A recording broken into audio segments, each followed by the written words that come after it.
The relentless, biting wind was a constant companion out here, a mournful whisper against the crags that fell away into the bruised, churning gray of the North Sea. It was late winter, and the sky was a permanent, heavy lid of cloud, pressing down on the remote Scottish Highlands. My caravan, a battered but reliable refuge, was nestled precariously close to the cliff edge, the rhythmic thrum of the ocean a low, unsettling heartbeat beneath me.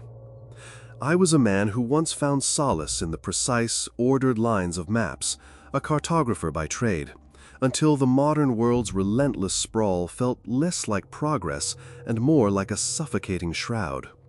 I'd come here, to this desolate, forgotten corner, to find something lost, something overlooked, and I had. It was the stone that drew me, a monolithic sentinel perched on the most exposed promontory, a dark, jagged tooth against the even darker sky. It wasn't just old, it felt ancient, worn smooth by millennia of wind and spray, its surface etched with symbols that time and the elements had almost entirely erased, rendering them indistinct, like half-forgotten dreams. I'd set up my survey equipment, theodolite and laser measures, intending to simply log its position, perhaps try to decipher its eroded markings, added to my personal, burgeoning catalog of the world's forgotten things. But then I noticed it. It began subtly, so subtly that at first I dismissed it as an error in my readings, a trick of the light, or perhaps the early signs of the solitude finally fraying my mind. Each morning, just as the anemic light of dawn bled across the horizon, I'd take my initial measurements, carefully noting the stone's precise orientation, the faint alignment of its broadest face, its most discernible etching, against a distant, unchanging marker. And each evening, as twilight swallowed the land, I'd repeat the process. For the first few days, the numbers were identical. Then, on the fourth morning, there was a discrepancy. Minuscule, almost imperceptible, a fraction of a degree.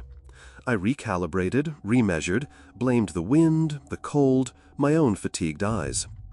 The next day, it was there again, another fractional shift. Not a movement of the stone itself, no creaking of rock on rock, no disturbance of the moss and lichen at its base. It was as if the stone, vast and impossibly heavy, had simply realigned itself. Its ancient face, with its almost symbols, was subtly, undeniably, facing a different point on the featureless expanse of the sea. My initial scientific curiosity rapidly curdled into something else, something akin to a quiet, consuming dread. I became a slave to the stone, my days structured around its two daily observations. I'd rise before dawn, my breath misting in the frigid air, the wind tearing at my anorak, and position my equipment. The process was painstaking, precise, each measurement logged with a growing sense of urgency. Then, as the last vestiges of daylight surrendered to the oppressive night, I would return, my hands numb, my eyes stinging from the constant exposure. The shifts continued, unwavering. Sometimes the change was greater, sometimes less, but never did the stone return to a previous orientation. It was always, always new, a slow, deliberate sweep across the horizon, as if it were performing some grand, impossibly patient observation. And as the shifts accumulated, something else began, a hum. At first it was so faint I thought it was the wind resonating through the hollows of the cliffs, or perhaps the low thrum of my own blood in my ears, strained from the cold and the constant tension. But it grew, a low, resonant vibration, a deep, almost sub-audible drone that seemed to emanate not from the air around the stone, but from within the stone itself. It was a sound that vibrated in my chest, a deep, ancient chord struck in the very bedrock of the world. It wasn't loud, not in the conventional sense, but it was pervasive, insidious, seeming to bypass my ears entirely and resonate directly within my skull, like a forgotten memory trying to claw its way to the surface. I tried to rationalize it. Geological stress? Subterranean currents? But the hum was too deliberate. It waxed and waned with the shifting of the stone, growing subtly stronger each time the stone completed a particularly significant arc. It felt like a signal, a calling, not a broadcast, but an invitation. Sleep became a luxury I rarely afforded myself. I'd lie awake in my caravan, the hum a persistent, low throb in the air, imagining the slow, grinding turn of the stone outside, its unseeing gaze sweeping across the vast, empty ocean. The symbols on its face, once merely indistinct, now seemed to twist and writhe in my peripheral vision, just beyond the grasp of full comprehension. They weren't static carvings, they were like frozen ripples, echoing the unseen shifts. I found myself staring at them for hours, convinced that if I just looked long enough, hard enough, their true meaning would snap into focus, or perhaps snap me into something else entirely. The isolation, once so welcome balm, now felt like a cage. My rational mind, my precise cartographer's mind, screamed at me to leave, to pack up my equipment and drive until the hum was nothing but a distant echo in my memory. But I couldn't. A strange magnetic pull held me fast. It wasn't just curiosity anymore. It was an obsession, a terrifying compulsion. I was the only witness, the only one charting this impossible cosmic dance. I had to know. I had to see where the stone was leading its silent, unblinking gaze.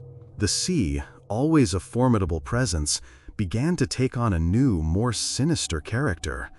It was no longer just water and waves. It felt like a vast, dark canvas waiting for something to emerge from its depths. Every breaking wave seemed to hold a hint of something monstrous beneath its foam. Every ripple, a suggestion of immense, unseen movement. The cries of the gulls, once just mournful, now sounded like desperate warnings. One bleak afternoon, the hum intensified dramatically. It wasn't louder, but denser, thicker, as if the air itself was vibrating. I stood at the base of the stone, my hand pressed against its cold, rough surface. The vibration was palpable, a deep, resonant tremor that traveled up my arm and settled in my bones. It felt alive, but not in any organic sense I understood. It felt like something vast and primordial, a sleeping titan stirring in its slumber. My measurements that evening were the most significant yet. The stone had completed a 90-degree turn from its initial orientation, its face now aimed directly at a point on the horizon where the sky met the sea in an indistinguishable blur. It was a perfect alignment, a chilling precision. The hum, now almost deafening inside my head, seemed to reach a crescendo, vibrating through the very ground beneath my feet. And then it stopped. Not abruptly, but slowly, fading out like a dying echo, leaving an aching, unnatural silence in its wake. The sudden absence of the hum was almost more terrifying than its presence had been. The air felt thin, hollow. I stood there, shivering, not from the cold, but from a profound, deep-seated terror. The stone was motionless, silent, its ancient symbols seemingly watching the spot on the horizon it had chosen. It was waiting. I knew it, with a certainty that bypassed logic and rooted itself in the deepest parts of my being. It wasn't just observing anymore, it was summoning. Days turned into a blur of restless nights and hyper-vigilant days. I ate little, slept less, my eyes constantly scanning the leaden sea. The silence from the stone was unsettling, pregnant with an unspoken anticipation. It was like the drawing of a vast, slow breath before an impossible scream. Then, one evening, as the last sliver of light vanished from the sky, a disturbance appeared on the horizon. Not a ship, not a swell of unusual size. It was a ripple, a subtle disruption of the water, far out in the vastness. It was too distant to discern any detail, but it was there, undeniable, a dark stain on the bruised surface of the ocean. and it was growing, slowly, imperceptibly, just like the stone's shifts. My breath hitched in my throat. The cold, rational part of me, the cartographer, tried to dismiss it.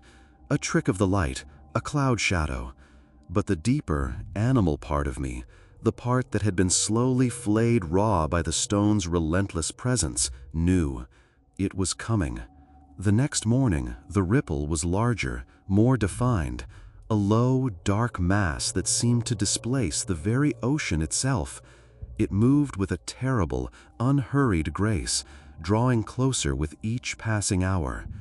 The air grew heavy, thick with the scent of ozone and something else, something metallic and cold, like old, wet stone. The gulls had vanished, their cries replaced by the ceaseless, hungry roar of the sea. I couldn't tear my eyes away from it. It was still too far to make out any clear form, but the sheer scale of it was beginning to become apparent. It wasn't an island. It was moving, slowly, inexorably. And the stone stood silent, an impossibly patient sentinel, its face still locked on that approaching horror. It wasn't just a stone.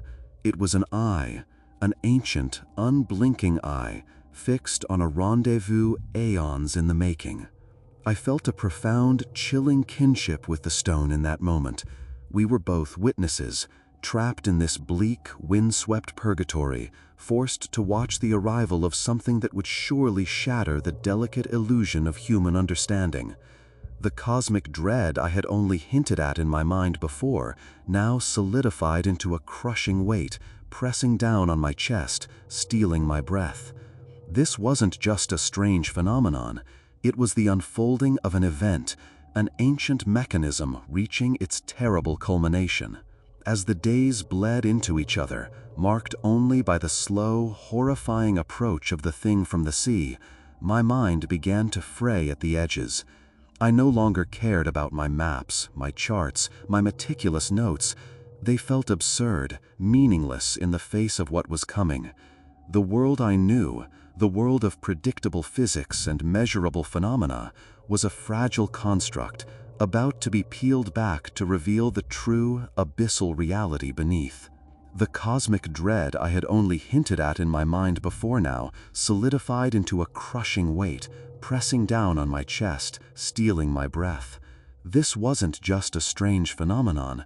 It was the unfolding of an event, an ancient mechanism reaching its terrible culmination. As the days bled into each other, marked only by the slow, horrifying approach of the thing from the sea, my mind began to fray at the edges. I no longer cared about my maps, my charts, my meticulous notes. They felt absurd, meaningless in the face of what was coming. The world I knew, the world of predictable physics and measurable phenomena, was a fragile construct, about to be peeled back to reveal the true, abyssal reality beneath. The mass on the horizon was now discernible as a colossal, dark shape, too vast to comprehend as a single entity, more like a moving, submerged mountain range. Its surface, when the light caught it, seemed to ripple and shimmer with an unnatural, wet blackness. There were no waves breaking against it, only a strange, unsettling slickness that spread across the water around it. And from it, a new sound began to emerge, a sound that was not a hum, but a vast, guttural groaning, like the slow, grinding movement of tectonic plates. It was the sound of something immense, something truly ancient, pushing its way through the very fabric of existence. My final entry in my logbook was simple, scrawled in a shaking hand. It has come. The sentinel called, and it answered. I am merely here to watch the world end, not with fire or ice, but with the cold, wet silence of something far, far older than time. I stood by the stone, my back to its cold, unyielding surface, facing the sea. The wind whipped around me, tearing at my clothes, but I barely felt it. My gaze was fixed on the horizon, on the ever-growing, impossibly vast form that was slowly, deliberately rising from the depths. The sky above it seemed to darken, not with clouds, but with a palpable pressure, an oppressive presence that defied all known physics. The groaning from the sea grew louder, resonating through the air, vibrating in my teeth, deep within my bones. It was a sound that spoke of unimaginable age, of depths beyond light, of a consciousness so alien it would simply erase sanity. And the stone, my silent sentinel, stood beside me, its ancient gaze fixed, unwavering, on the colossal horror that was finally, irrevocably breaking the surface of the world. It wasn't observing anymore, it was greeting, and I, the lone cartographer, was just a small, terrified shadow, witnessing the return of something that had been waiting patiently, perhaps for millennia, for its call to finally be answered.